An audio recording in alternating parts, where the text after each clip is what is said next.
¿Cómo están, queridos amigos? Un gusto de saludarlos.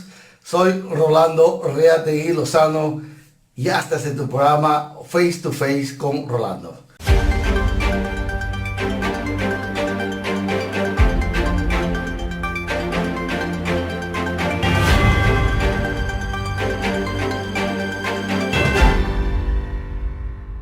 Pues ayer habíamos quedado en un análisis, habíamos hecho el tema económico y que habíamos indicado que el día de hoy íbamos a continuar con la segunda parte de este análisis.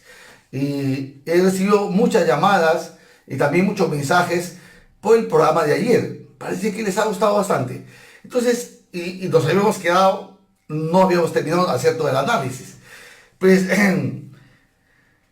a nosotros nos dice, hay un candidato que quiere ser candidato a la presidencia, dijo de que el tema de la minería, ¿se acuerdan? Hace unos días, y que nosotros le hemos dado la respuesta indudablemente al señor Guzmán. Pues hoy día queremos también nosotros hablar un poquito más de la minería. ¿Qué pasó? Siempre se habla, mire, Perú fue minero, pero en verdad, aunque siempre tuvo minería, había una cuestión indudablemente un tema balanceado entre minería y agricultura.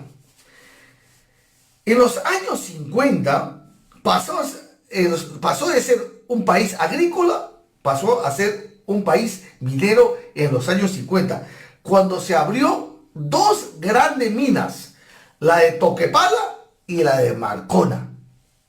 Ojo, la de Toquepala y la de Marcona. Entonces, eso arrastró en una dirección y le quitó peso a la agricultura. O sea, todo el mundo se fue hacia la minería y dejando de lado lo que es la agricultura, el tema que nos sirve para alimentarnos. Y de ahí vino la famosa reforma agraria, que realmente aniquiló el tema agrícola. Yo creo que hay temas acá importantes que hay que decir. Uno de los temas es el peruano. Es decir, yo creo que el Perú tiene gente de muchísima calidad, pero no se le da la oportunidad. Es decir, hay gente muy emprendedora, hay personas que están aportando mucho, pero no desde la política. Fíjate, ¿eh? Entonces, hay mucha gente fuera del país también, indudablemente, que están triunfando en el mundo. Yo conozco a médicos en España. Cuando fui a estudiar mi doctorado y mi maestría, he encontrado a gente realmente con cargos muy importantes, por ejemplo, en Europa, a peruanos, que aquí casi se les ha cerrado la puerta. Tenemos que pensar realmente como un país de ciudadanos de la costa, de la sierra y de selva. Tenemos que pensar eso. Entonces, pero en nuestro inconsciente nacional hay una estructura del siglo XIX de repúblicas sin ciudadanos. Por ejemplo, hay gente que va en su carro de último modelo, ¿sí? Va en su carro de último modelo, pero se para en la esquina o el semáforo y se le acerca un niño vendiendo chicles, por ejemplo, o caramelos. Entonces, ¿por qué no tienen que comer? Mientras uno que va en su carro 4x4, el otro, un niño que está vendiendo chicles o caramelos porque no tiene que comer.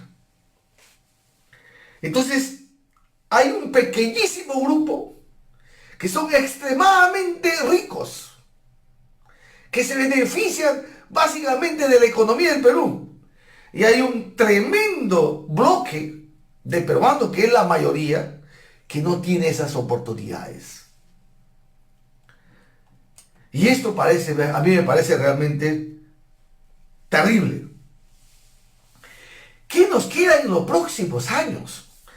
¿Cómo hay que entender el tema de la economía del Perú? Es decir, desde un punto de vista geoeconómico, geopolítico y geoestratégico. Entonces, si vemos desde el tema desde la geoeconomía, por ejemplo, el único país que no va a tener recesión, ojo, que no va a tener recesión como producto de esta pandemia es China. Y se ha convertido en un país estrella también en el tema geopolítico. Hoy China es un país que no por gusto, no ha llegado a la recesión como los demás otros países, porque han tenido una planificación, ordenamiento y una visión de largo plazo.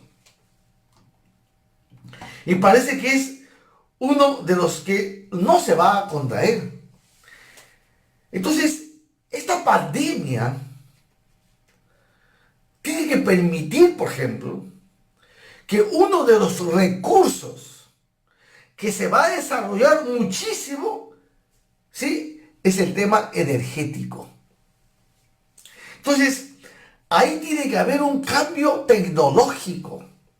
Es decir, tenemos que ir dejando el tema energético del petróleo, básicamente del petróleo, para apostar por otras tecnologías,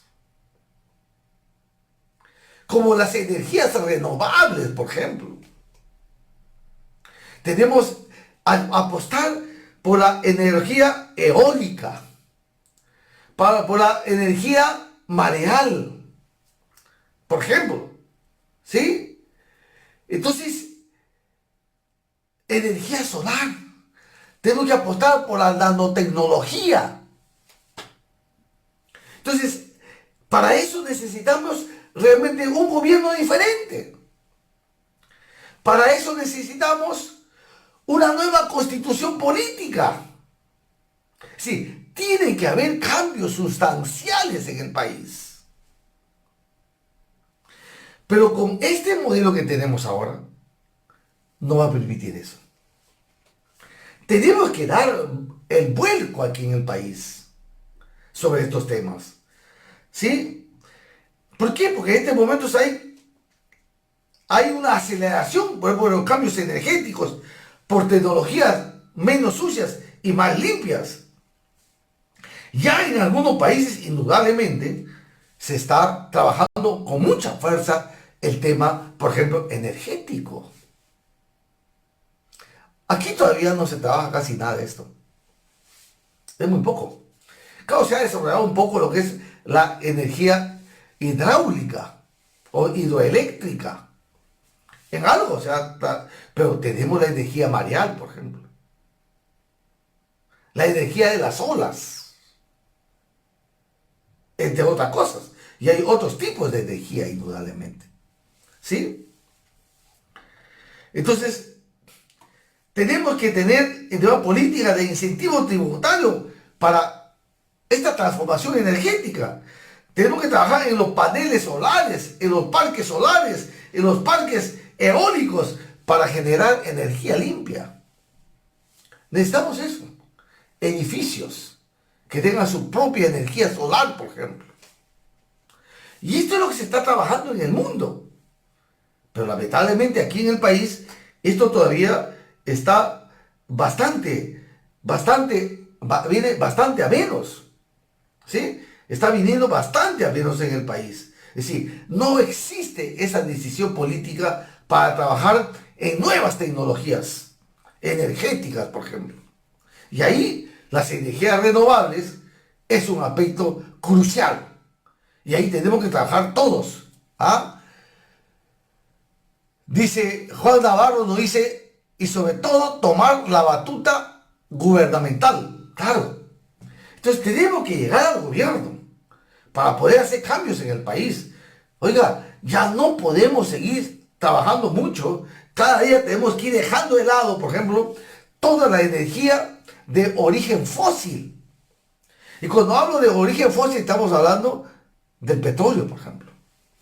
Que ahí determinamos la gasolina, el gas. Tenemos que irnos a otro tipo de energías que son inagotables, que tenemos que invertir muy fuerte en ello. Todavía en el Perú es de 3 a 4%, o sea, casi nada. Lamentablemente, casi nada. Tenemos que hacer un cambio, indudablemente, también en el tema educativo. Hay que levantar muchísimo los niveles de matemática, física, química, en primaria, por ejemplo, y en todas las escuelas.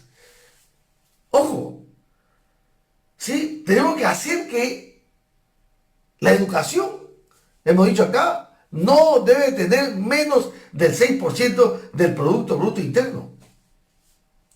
¿Sí? Y hay que subir el impuesto para lo que gana más y eso invertirlo ¿en qué? En educación y en salud principalmente. Y en investigación, claro que sí. Entonces aquí tiene que haber cambios profundos en el país si queremos salir adelante. Ya no podemos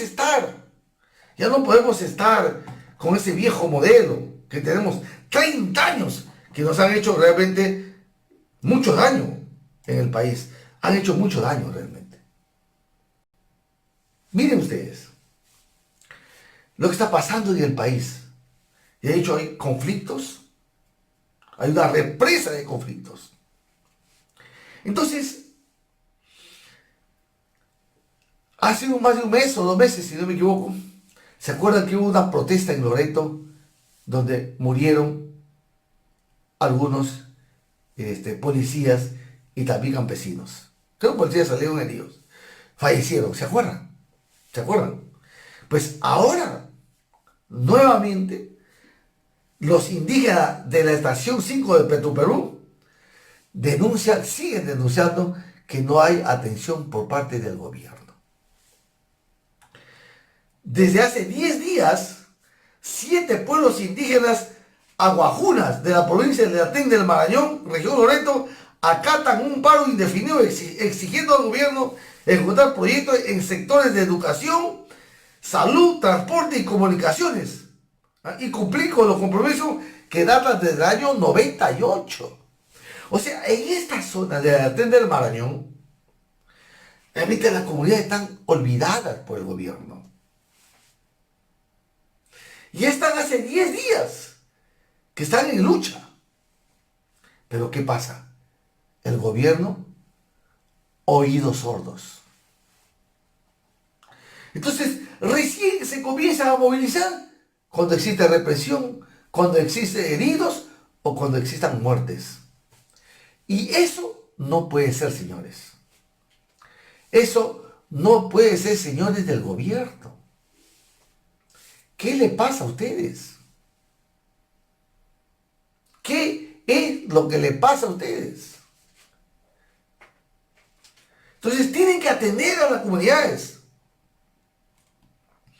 El representante aguajuna, es decir, de Aguajún, Bartolomé Ampush, informó que para llamar la atención del gobierno central decidieron ingresar pacíficamente a la estación 5 de Petroperú y que estarán ahí hasta la llegada del premier Walter Martos.